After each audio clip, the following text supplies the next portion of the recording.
जिंदगी खराब नरक कर रखी है। क्या नरक कर रखी? जिंदगी में क्या नरक नहीं कर रखा, उसने हर चीज नरक कर रखी है। मुझे क्रेडिट नहीं चाहिए। हेलो गाइस, तो अगर एक और नई वीडियो लेकर देखिए किन्नर ने मोदी जी के बारे में क्या बोला।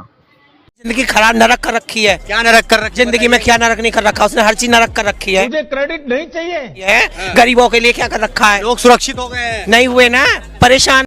पूरी दुनिया में मोदी जी का डंका बज रहा है। वो बेमतलब का बज रहा है।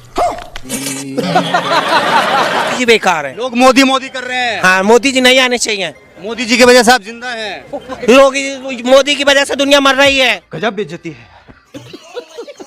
समझ गए, सड़क पे दुनिया आ गई। परेशानी हो, दो चार परेशानी आप बता दीजिए मोदी जी। आप दो चार परेशानी बता दीजिए ना। क्या आपका नोटबंदी होगा, आपका फलाना बंदी होगा, आपका उसकी माँ की बंद हो गई। तो नोट